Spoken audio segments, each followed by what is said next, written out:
Moshe Rabbeinu, he's instructing the spies, the scouts, when they go into the land, exactly what to look for.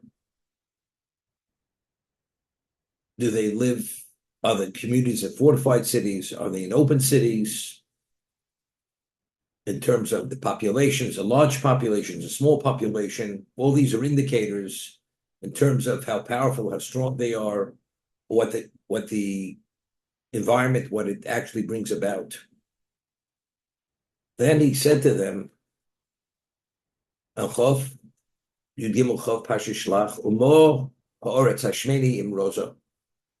is it very fertile or is it very sparse? Does it have a tree or not? Does it have a tree? I mean, if it's not a desert, the trees. So what does it mean? The Yeshua Eitzumayin. So Rashi cites Chazal.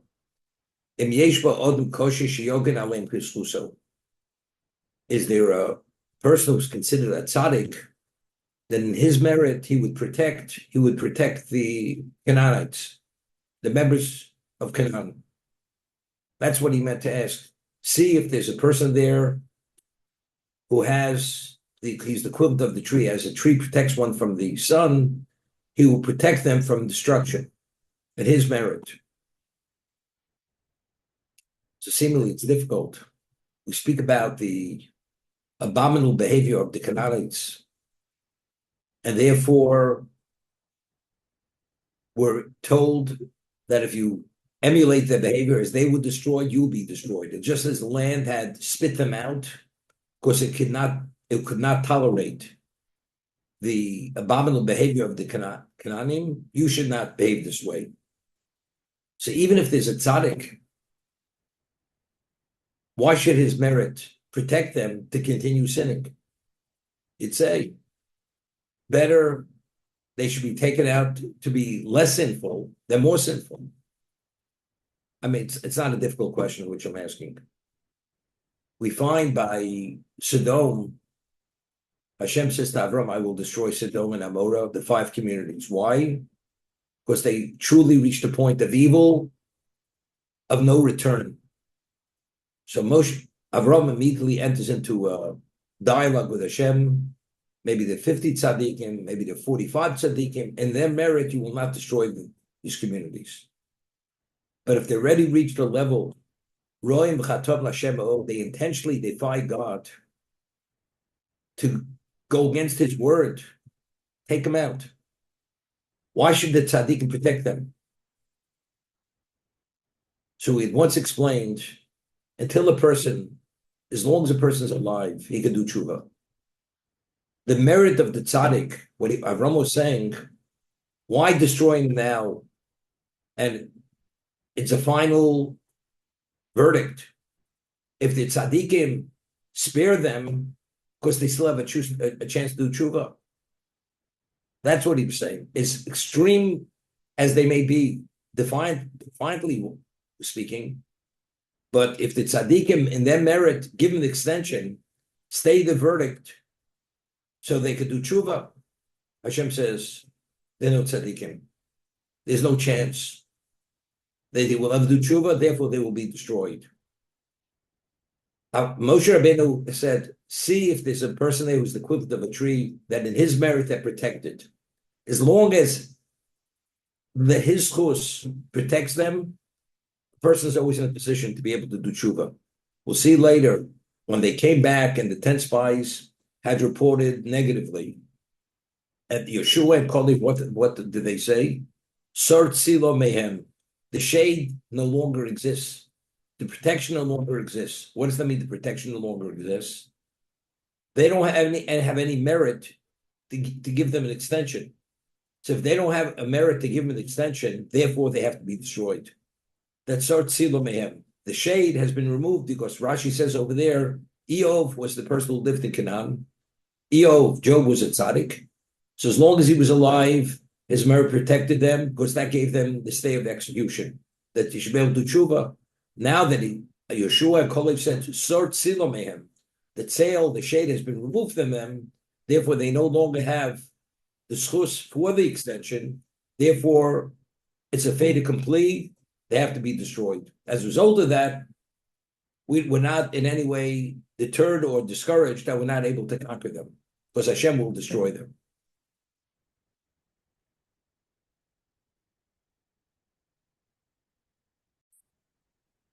In the Shemon Esrei,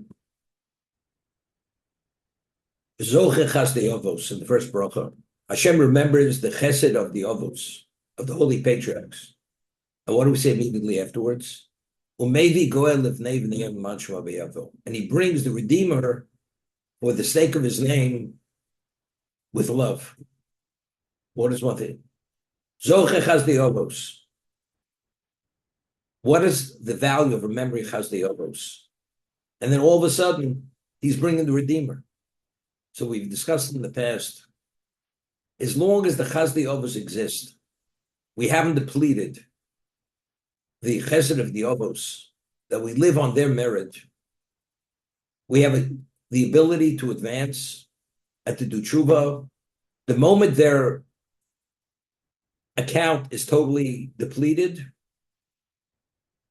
why should Hashem give us an extension any longer? Therefore, our classification is where it's now. You have no schus to do teshuvah any longer. That's what maybe go and live in. Once the chesed is depleted, maybe go and live in. You only have that extension if you have a schus. The schus of Eov, as evil as they are, but they still have a chance. Hashem will give him that chance to make the correction. As long as a person is alive, he's able to make a correction, regardless how far he's fallen. That's a Ram Hitler's teshuvah. A person's a rush all his life, and the last moment of his life he does teshuvah. All his negative behavior is totally eradicated, is removed from his record, and his record is scrubbed. But you have that ability to the last moment of your life. But over here, because Eov was no longer alive and his chus is no longer there, Hashem says, it's over. The verdict is in. This verdict is irreversible, therefore you'll be destroyed. And that's what Kolev and Yeshua said, Sar Tzila Behem. The shade, the protection is no longer there. Zoche has the Avos. Hashem remembers the kindness of the Avos. And because of that, regardless of where we're at, Hashem gives us endless chances to make corrections and to advance ourselves. But once it's depleted, or maybe go live Nevanayim, the Redeemer comes, and based on where you're at, that's exactly your level of classification.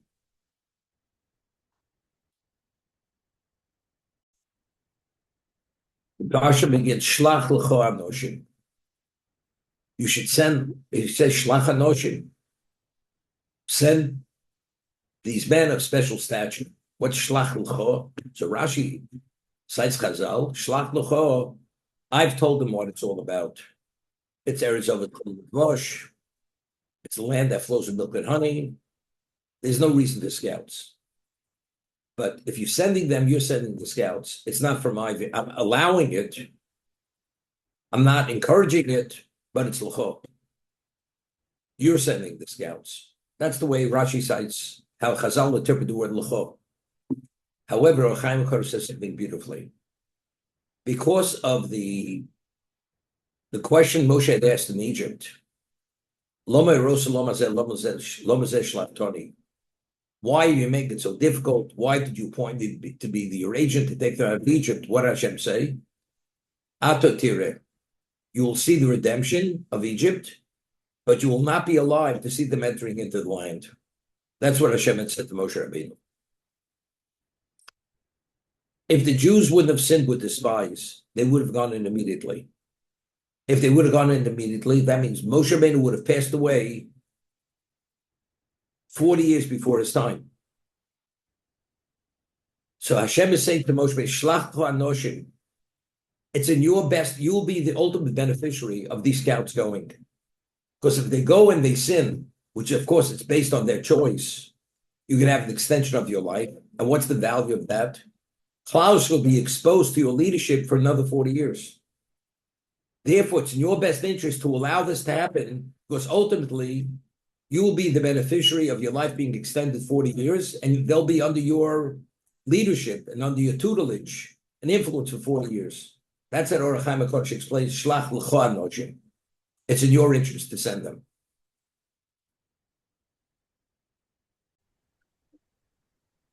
You know, certain people have what it takes, certain people don't have what it takes. And a person may believe he's qualified, but he's not qualified. So, as we say, you have to put his feet to the fire to prove it, that he's not qualified, and he should understand that he's not qualified.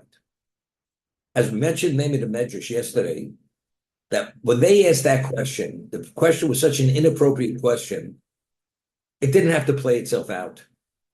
They already had forfeited the right to go into Canaan, into Eretz Yisrael. Because after all they had seen, what kind of questions? What do you need spies? So they already forfeited. However, unless they went through the motions, that the spies go and they come back and you have 10 of the 12 reporting negatively and 2 positively, and the Klal shall follow and accept the reading of the 10, that confirms you people are not ready to go in. You're not worthy to go in. It has to play itself out. Because if it wouldn't have played itself, what would have they believed? Hashem is just not letting us go in. You have to understand firsthand why you're not qualified to go in. Because after all you've seen, and you still accept the 10 over the 2, that means you're not ready for real time. Your generation is, although they saw Sinai, you're not worthy to go in. It's only the new generation that can go in. So that's Shlach L'cho Anoshim. This thing has to play out, because it doesn't play out. The Jews themselves don't understand why they're not worthy, and they're going to point the finger of blame at Hashem himself. Therefore, it has to play out, and then they'll understand why they weren't worthy. And as a result of that, they're going to wander for 40 years. And if they wander for 40 years, it's going to be in your best interest, because the Jews themselves will be under your tutelage, under your influence for another 40 years. So it's a combination of both what Chazal say and what the Rav Kalatsky is saying, in terms of it's your benefit because ultimately, because only through you could they be influenced at that special level.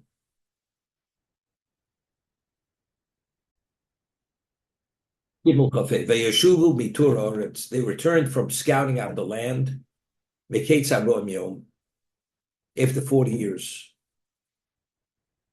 So Rashi himself cites Chazal factually to be able to scout out the land totally, which should normally take more than 40 days. They had what we call Kfitzas Haderech. Hashem allowed them to cover the full topography and all the borders of Canaan within a lesser period of time. 40 days. Why? So Rashi cites Chazal,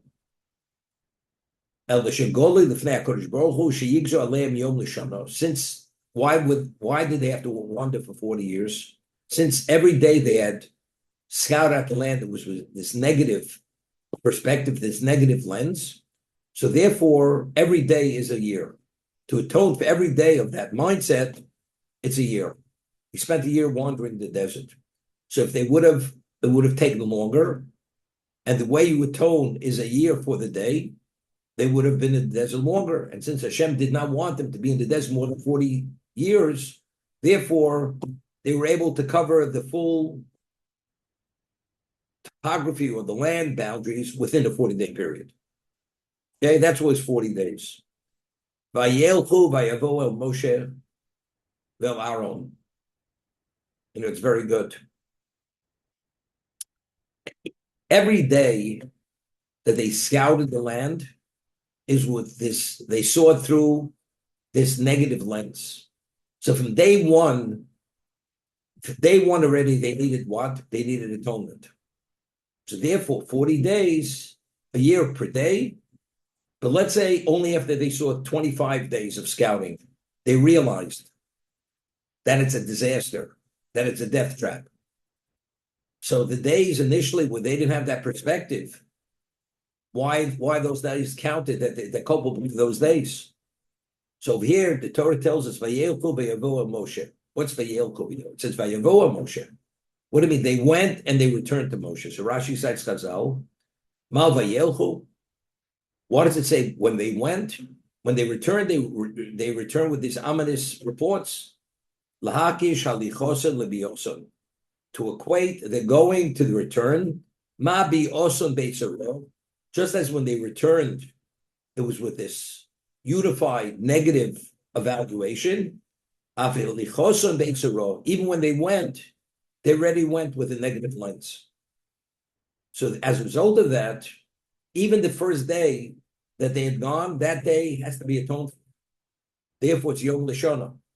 As a result of that, Hashem allowed them to cover all the boundaries, the landmass of Canaan within the shorter period of time, because otherwise they would have had to wander a longer period. Because even day one, they already went with this negative lens.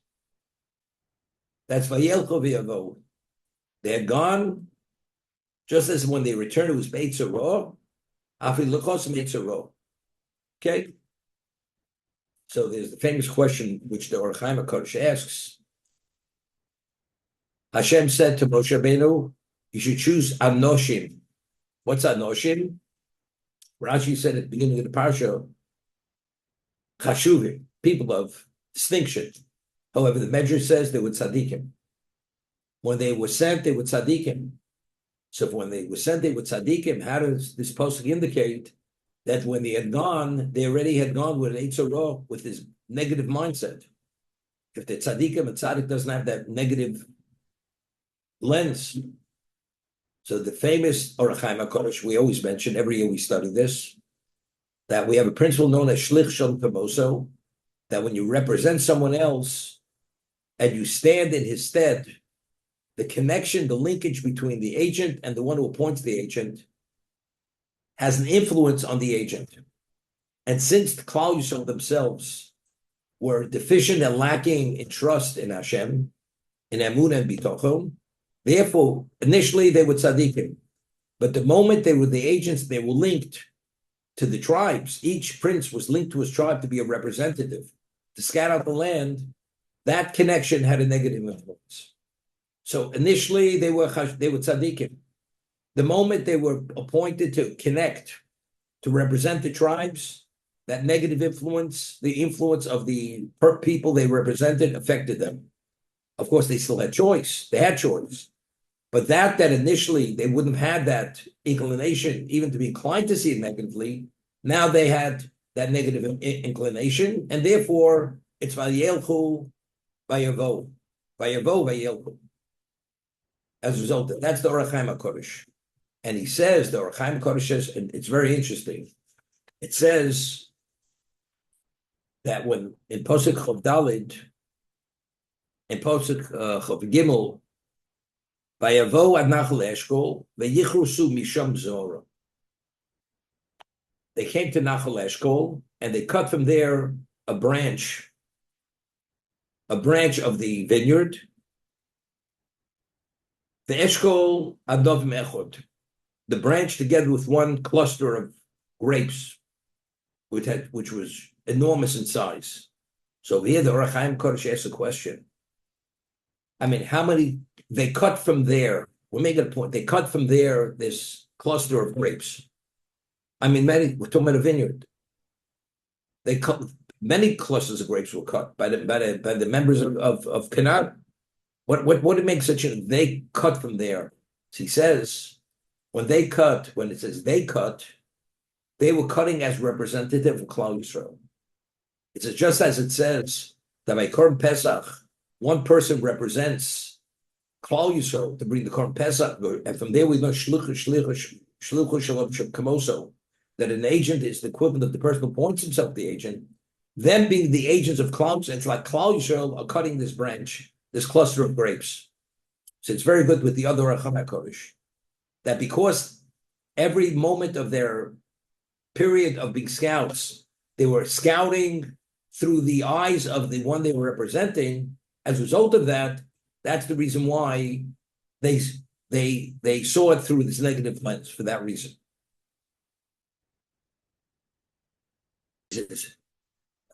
Autumn affects a person negative, can affect a person the positive. The person is an ordinary person, and you represent a tzaddik. a very special person. The linkage to the tzaddik has a positive effect on the agent. And you merit things that initially you wouldn't merit only because of the linkage, because you're a representative of the tzaddik. He says, as it's known, that's the Rav. Is that Bezalel? Is that Bezalel? Is that Bezalel? No, what's Bezalel? No. Bezalel representing Moshe, and when he constructed. Oh, wait. We'll get there. We'll get to not only Bezalel, not Bezalel, Klal Yisrael. We'll get to the Mishkan. As it works in the negative, it works in the positive. I was going to say about this in Rav Kalatsky regarding the mitzvah building the Mishkan. If you look at the verbiage there, the mitzvah to build the Mishkan was to Moshe Rabbeinu. The Klal Yisrael who participated in building the Mishkan, they were the agents of Moshe Rabbeinu. They were Moshe Rabbeinu's agents. So in fact, why did Hashem state the obligation to Moshe and Klal Yisrael were his agents? Because Hashem wanted, this is the Rav Kalatsky, wanted Moshe Rabbeinu should be the beneficiary of the building of the Mishkan. So the mitzvah was incumbent upon him, and Klal Yisrael were his agents to actualize, to execute the mitzvah. But who was the ultimate beneficiary of the building of the Mishkan? Moshe. So when we say Moshe did not participate in the building of the Mishkan, we're talking about the actualization, participation in the physical building. But a term credit-wise, because based on the concept of Shluchsham Kamoso, Moshe Rabbeinu fully is accredited for building the Mishkan. That's the Orach Chaim HaKodesh. Okay? So we said then, based on the Orach Chaim HaKodesh in this week's parasha, in Shlach, it's even more than that. If we're saying that the effect of the person you represent has an effect on the agent, so we discussed, we find that Moshe Rabbeinu, when it came to the making of the menorah, Moshe Rabbeinu had difficulty. And Hashem said, take the block of gold, throw it into the kiln, and it came out. It came out as a menorah. So we explained what was so difficult with the menorah, more than any other vessels of the Mishkan. So we had explained that every vessel had to be infused with a certain intent in terms of representation of what it was. And Bezalel had that understanding. When it came to the menorah, for some reason there was difficulty. The kavanah, the intent that was needed to infuse in the menorah, it was beyond even Moshe Rabbeinu's capacity. The question is why. And Hashem says, just throw it in. The menorah came, the block of gold came out of the menorah. So we explained, the Gemara tells us that what does the menorah in the Mishkan represent? Torah Sheba'al Peh. That's the oral law, that's the oral interpretation of the Torah. The understanding of the Torah in its breadth and depth is infinite. It's God's wisdom. The only one who was able to infuse in the menorah that intent which brings about the ultimate siyata d'shmaya, to come upon the truth of Torah, only Hashem can do that. Only Hashem can do that. Because you're connecting to what? Because Hashem is the one who's doing it. So what I said was, the reason why Hashem gave the mitzvah to Moshe Rabbeinu and Klal Yisrael carried out his agency is because when they're linked to Moshe Rabbeinu, as great as the Jews are independent of Moshe, but the moment you have that linkage, you're linking to a person who's the equivalent of the total Klal Yisrael. Moshe Rabbeinu was Shokol connected to Israel. He was the equivalent of the whole Jewish people. Plus, he had the most special soul that ever existed. So you're connecting to a source. So the level of siyata d'shmaya that you're going to merit when you build the Mishkan goes beyond your own capacity. This supersedes your capacity because now you're linked to Moshe Rabbeinu. And since Hashem wanted that the Mishkan should be made at a level which was beyond the individual's capacity, therefore he gave the mitzvah to Moshe Rabbeinu, and Klal Yisrael were the ones to be his agents, that they should be beneficiaries of being connected to Moshe Rabbeinu. Shleiman, Zeichet Tzarek Livrocha, and everybody knows we've been there, we were there, I had a special relationship with him. And very often when I visited him, he would say to me, do me a favor, when you go back to America, to the United States, do this on my behalf. So I said to him, I used to refer to Rav Steinman as the Rosh Hashiva. I says, if the Rosh Hashiva is asking me to do something on his behalf, I would want you to appoint me as your agent. She says, why? He asked me why. So I shared with him the Orach Chaim HaKodesh. Because if I go on my own behalf, and I'm not linked to the Rosh Hashiva, to who he was, I'm traveling on my own expense, so to say, on my own merit. But if I'm linked to him, I have greater chance of succeeding because now I'm linked to him. That's what he said to him. Therefore, I want the Rosh Hashiva to appoint me to be your shliach, your agent, to succeed to a greater degree. So he said to me, he says, I'll tell you the truth, I've done worse things in my life. Be my shliach. That was the punchline. Okay. Oren Nedorim has a question. If a person makes a neder that he doesn't want to benefit from a kohen, and now he has to bring a korban, the person made the neder. Is that kohen who he made a neder not to benefit from him? Could he officiate on his behalf? It's a discussion in the Gemara Nedorim. Someone says it depends. If the kohen is shluch didan, if the kohen is the agent of the person who brings the korban, then that kohen cannot officiate on behalf of the person who made the neder, that he cannot benefit from that person. But if it's shlucha d'rachmana, that the kohen is God's agent, and you're just a beneficiary of what the kohen's doing, and it's not considered direct, then the kohen could officiate on your behalf. And the Gemara leaves it in the Darb unresolved. So the Ran says that even though the Gemara leaves it unresolved, that's only because the Gemara wanted to bring a proof from a brisa. But conceptually speaking, the conclusion is the Kohen is Shlucha d'Rachmana. He's God's agent. Shlucha d'Rachmana, therefore, the person who made the neder is able to benefit from the Kohen, although he made a neder not to benefit from him. So what I had said then, that if a person lives his life, he does things lishma. I am Shlucha d'Rachmana. I act on behalf of God. What I do, I'm linked to Hashem. And if that's the case, who are you representing? You're representing the infinite. As a result of that, based on this principle of the Orach Chaim HaKodesh, if you are the agent of whoever that may be, and you're linked to the special source, you merit a siyata d'shmaya, which goes beyond your capacity. So if a person lives his life as shluch d'rachmana, you're not bound to restriction. You're not bound to limitation. Because Hashem is unlimited, is infinite. Therefore, if you live your life in that context, you merit things that as an independent person, you would not merit that level of divine assistance. Explain that a person meets all the challenges. Things should go easy for that person. The tzaddik, his livelihood should come easily. Everything should come easily, and he should be fully only occupied with serving Hashem. But nevertheless, we find tzaddikim, they have very difficult lives. Everything is an uphill battle when it comes to the material. He says, I want to explain regarding this particular subject matter, although there's not sufficient elucidation, at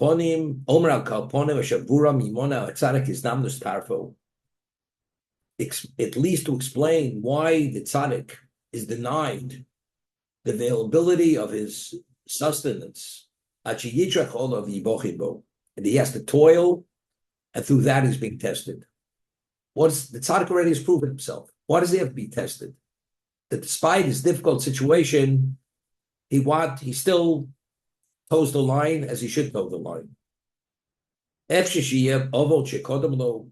Maybe he had some previous sin, debt that he had to pay. His chayv part of Menuolov, it's payment of debt. That's why Moshe Nemar, Hein Tzaddik, B'oretz Yishulam, the tzaddik In life, he's paid. He has to pay. He has a debt to pay. Now, this is interesting. It's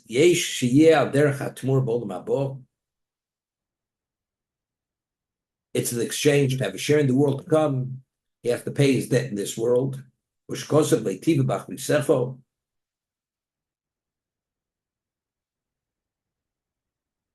Ultimately, it'll be better for you in the world to come.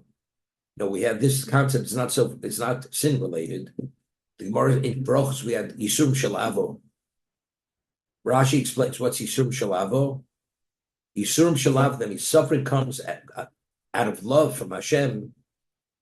The Mishnah tells us that based on the challenge, the difficulty, that determines the degree of reward. Let's say a person's a tzaddik all his life, and he's already conditioned. He does things naturally, easily.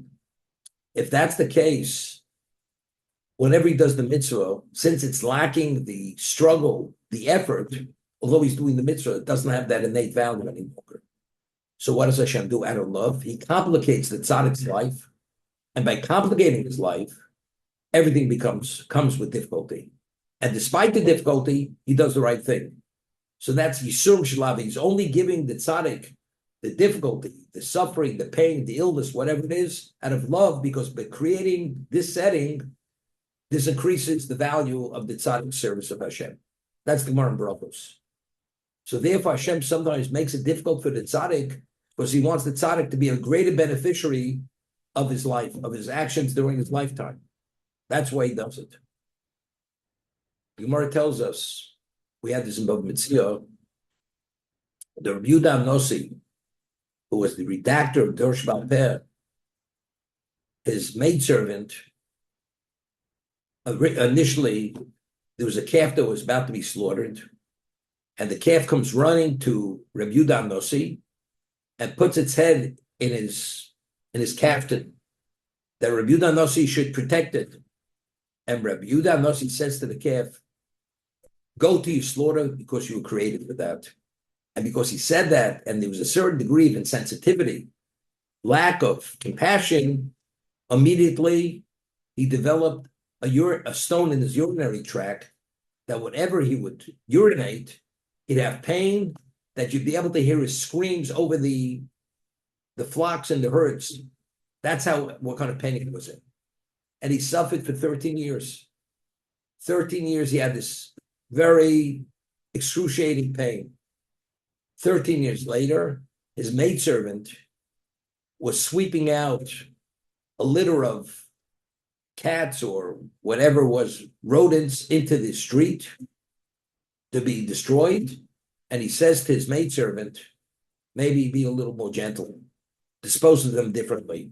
So because he did an act to show compassion, immediately he was healed. The second act, 13 years later, corrected the first act. The Gemara says that's Yissurim Shel Ahavah. I mean, what did he do? What he said was correct. The calf was created to be slaughtered. But again, for him to say that, although it should not be considered a sin, Hashem always wants to have a reason to make the tzaddik's life more difficult. So it has to be some degree of reason, although it's not a sin, to increase his source of what? His worthiness, that life is more difficult. That's the concept of Yissurim Shel Ahavah. So he's saying over here, even though the tzaddik doesn't have a previous sin, but since he wants him to have a greater share in the world to come, he makes life more difficult. So the challenge is more difficult to increase his value in the world to come. That's the Fum Tzara Agra.